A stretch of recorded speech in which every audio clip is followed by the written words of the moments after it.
जय हिंद साथियों, कैसे हैं आप सब। उम्मीद करते हैं अच्छे होंगे। तो आज हम लोग जानेंगे भारतीय राष्ट्रीय विद्रोह के बारे में। जो भारतीय राष्ट्रीय विद्रोह से संबंधित क्वेश्चन जो है आपका प्रत्येक एग्जाम में पूछता ही पूछता है, जो 1 नंबर से पूछता है। तो आइए आज हम जानते हैं राष्ट्रीय विद्रोह के बारे में। तो पहला क्वेश्चन है आपका, ब्रिटिश के खिलाफ होने वाला प्रथम विद्रोह कौन था। तो ब्रिटिश के खिलाफ होने वाला प्रथम विद्रोह कौन था? सन्यासी विद्रोह था। सन्यासी विद्रोह कब हुआ था? ये हुआ था आपका 1770 के से लेकर 1820 के दशक में हुआ था। चलिए, उसके बाद आपका अगला क्वेश्चन है, सन्यासी विद्रोह मुख्यतः किस क्षेत्र में हुआ था। तो ये मुख्य रूप से जो था ना, ये बंगाल के क्षेत्र में हुआ था। लेकिन बंगाल के क्षेत्र में हुआ था, लेकिन बिहार जो था ना, वो बंगाल का ही हिस्सा था उस समय। तो इसलिए ये मुख्य रूप से आपका बंगाल के क्षेत्र में ही हुआ था सन्यासी विद्रोह। अब अगला क्वेश्चन है, सन्यासी विद्रोह का समय काल क्या था। तो सन्यासी विद्रोह का समय काल क्या था? वही जो 1770 से लेकर 1820 था।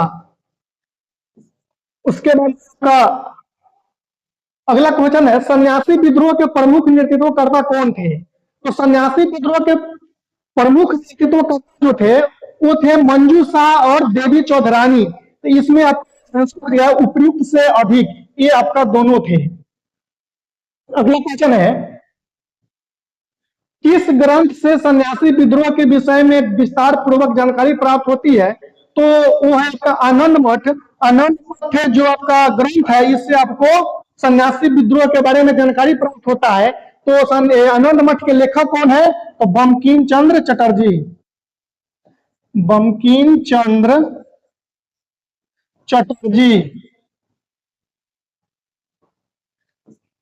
चलिए, अगला क्वेश्चन है आपका, अहोम विद्रोह किस क्षेत्र में हुआ था। तो अहोम विद्रोह जो था ना, वो हुआ था आपका असम के क्षेत्र में हुआ था। अहोम विद्रोह असम के क्षेत्र में हुआ था।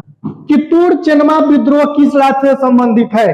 तो कित्तूर चेनमा विद्रोह जो था ना, वो कर्नाटक राज्य से संबंधित था। कर्नाटक में एक बेलगाम जिला पड़ता है और उसी से संबंधित था आपका कित्तूर चेनमा विद्रोह। तो ये कहां पड़ता है? कर्नाटक में। चलिए, अगला क्वेश्चन जानते हैं, कित्तूर चेनमा विद्रोह का नेतृत्व किसके द्वारा किया गया था। तो कित्तूर चेनमा विद्रोह का नेतृत्व रानी चेन्नम्मा के द्वारा किया गया था। रानी चेन्नम्मा के द्वारा किया, जिसको पहाड़ों का रानी भी कहा जाता है। पहाड़ों की रानी किसको कहा जाता है? रानी चेन्नम्मा को। चलिए, अगला क्वेश्चन जानते हैं, पाइक विद्रोह जो 1817 से 1825 में हुआ था, ये किस क्षेत्र में हुआ था? पाइक विद्रोह, तो ये भी आपका हुआ था उड़ीसा के क्षेत्र में हुआ था। पाइक विद्रोह उड़ीसा के क्षेत्र में हुआ था। अब आपका पाइक विद्रोह के नेतृत्वकर्ता कौन थे? तो ये थे आपका बक्सी जगबंधु विद्याधर थे। बक्सी जगबंधु विद्याधर थे। चलिए, अगला क्वेश्चन जानते हैं, फराजई विद्रोह का मुख्य क्षेत्र क्या था। तो ये मुख्य क्षेत्र आपका कहां था? बंगाल था। अगला क्वेश्चन जानते हैं, फराइजी विद्रोह का नेतृत्व किसने किया था। तो इसने 2 व्यक्ति ने किया था, हाजी शरीयतुल्लाह और दादू मियां। इन दोनों ने किया था, इसलिए आपका आंसर जो हो जाएगा 1 से अधिक, यानी कि उपयुक्त से अधिक होगा। और अगला क्वेश्चन हम लोग जानते हैं, फराइजी विद्रोह का मुख्य उद्देश्य क्या था। इस्लाम धर्म में सुधार लाना। क्या था? इस्लाम धर्म में सुधार लाना। चलिए, अगला क्वेश्चन जानते हैं, नील विद्रोह जो कब हुआ था, यानी कि 1859 और 60 के दशक में हुआ था। तो किस प्रकार का विद्रोह था यह? तो कैसा विद्रोह था? यह किसान विद्रोह था। किसान विद्रोह था। चलिए, अगला क्वेश्चन जानते हैं, नील विद्रोह के नेतृत्वकर्ता कौन थे। तो वही थे दिगंबर विश्वास और विष्णु विश्वास। इसलिए आपका आंसर हो जाएगा उपयुक्त में 1 से अधिक। चलिए, अगला क्वेश्चन जानते हैं, नील विद्रोह का मुख्य कारण क्या था। तो नील विद्रोह का मुख्य कारण क्या था? चावल की जगह क्या जबरदस्ती नील की खेती करवाई जाती थी। चावल की जगह जबरदस्ती नील की खेती करवाई जा रही थी ब्रिटिश सरकार के द्वारा। यही आपका नील विद्रोह का मुख्य कारण था। चलिए, अगला क्वेश्चन जानते हैं, नील दर्पण नामक ग्रंथ की रचना किसने किया। तो नील दर्पण नामक ग्रंथ की रचना किसने किया था? दीनबंधु मित्र ने किया था। चलिए, किस समाचार पत्र ने नील विद्रोह का अपना समर्थन दिया था? तो था हिंदू पैट्रियट, हिंदू पैट्रियट। और केसरी ये किसका था? ये था आपका बाल गंगाधर तिलक का, बाल गंगाधर तिलक। और यंग इंडिया किसका था? ये था महात्मा गांधी जी का।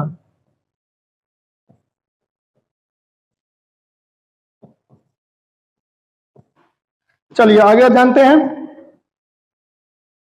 पवना विद्रोह किसके विरुद्ध किया गया था? यह था आपका अंग्रेजों के विरुद्ध और जमींदारी के खिलाफ में था पवना विद्रोह, यानी कि आपका एक से अधिक होगा।